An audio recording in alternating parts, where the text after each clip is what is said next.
Hello there, YouTube. It is your boy B3 back with another kicking graphic novel review. We're going to take a break from Daredevil today. We've been doing a lot of the Zdarsky Daredevil. We're going to take a break to look at a classic Spider-Man story, classic Spider-Man crossover.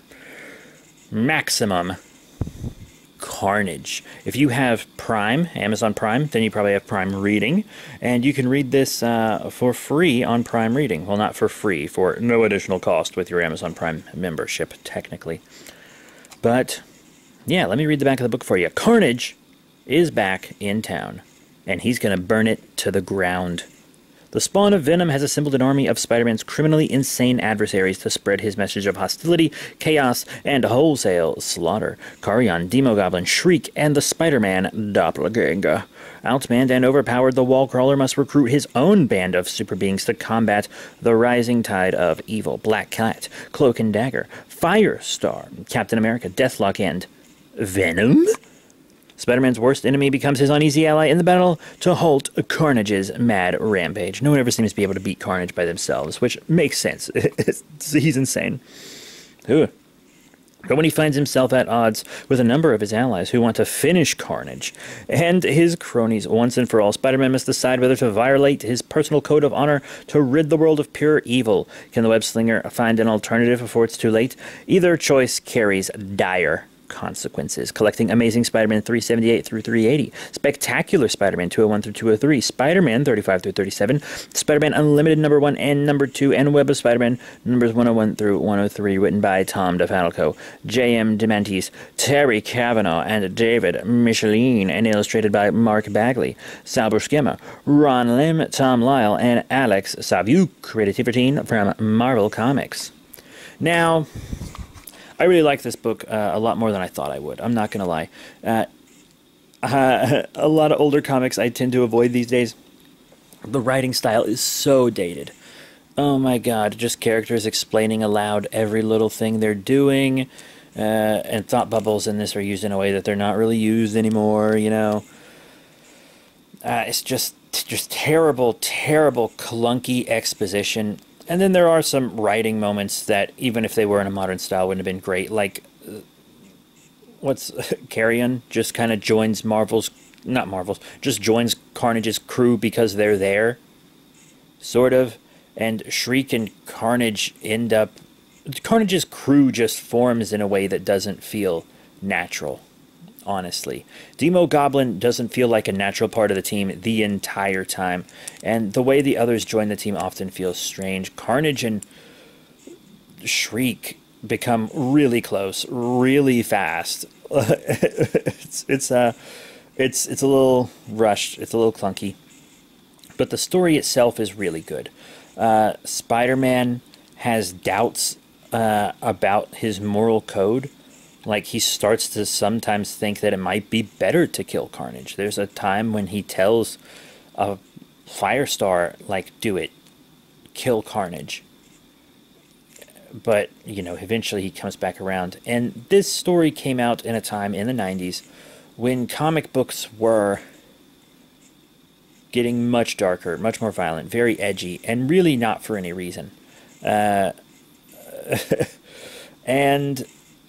this comic was like, hey, that's not what heroes are. That's not what heroes are. We need someone we can look up to. We need someone that'll give us hope. And I really liked the message of this. Because, like, do you remember what they did with Dr. Fate in the 90s? Just calling him Fate and having him melt down the helmet. God, it was awful. The 90s was just full of stuff like that. And I didn't want that for Spider-Man. It didn't happen for Spider-Man. We kind of had a version of it in Venom. And I do like Venom. But Venom wasn't a hero that became a brutal, edgy anti-hero. He was a villain that became a brutal, edgy anti-hero. That's different. That's character progression, not character regression. You know what I mean? Well, technically, that's not what character regression is. You know what? Never mind. I'm explaining this poorly. But you know what I meant. This comic took the stance that, hey, that's not really what a hero is. What is a hero, huh? What is justice? What is best here?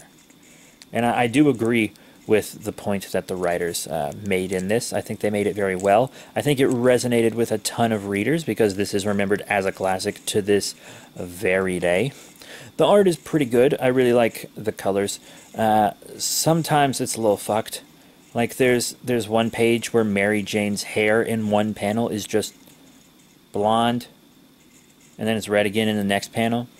Just like in that last volume of Donny Cates' Venom, where Eddie Brock's hair goes from gray to yellow and in a panel and then back to gray. Same thing happens here, except it's red, yellow, red. And then Carnage and Doppelganger's eyes kind of stop being white sometimes, and they're just red like the rest of their bodies. So, you know, some of the coloring is messed up. They fucked up on some of the coloring. Oops. Oops. Sorry. You screwed up. But still, it's really nice. Lots of memorable panels from this. Lots of great big pages with Carnage. Carnage looks really nice in this book. He really does. He's got a lot of dated outfits for women. And even some dated outfits for guys. But it's a good book all around. I think it holds up for the most part. I'm not going to walk you through every single little thing that happens because it's mostly just Carnage going on a huge murdering spree with a gaggle of villains, and a gaggle of heroes is running around trying to stop them, and the heroes are arguing with themselves whether or not they should put Carnage in the fucking ground. And then my favorite Marvel character, Venom, is there. So, dope. But yeah, street level stuff is my favorite Marvel stuff. I think that's what they do the best down at Marvel. It's actually the opposite for DC. I think DC does the larger-than-life stuff better, oddly enough. But if you've read Maximum Carnage, tell me what you think. I hope I didn't call it Minimum Carnage on accident during this. I believe I've already reviewed Minimum Carnage if you want to check that out. But this was a very cool crossover between what seems to be too many Spider-Man titles, I'm not going to lie. But it was a very, very, very enjoyable read, despite being dated and despite its few flaws. So that's it. Thank you all once again for your support. Remember to rate, comment, and subscribe. Check out all the cool links in the description below, Facebook, Twitter, etc. And I'm not sure what I'll be reviewing next time, but I'm sure it'll be something DANK. That's it. Thank you all once again. I'll see you all next time. Bye for now.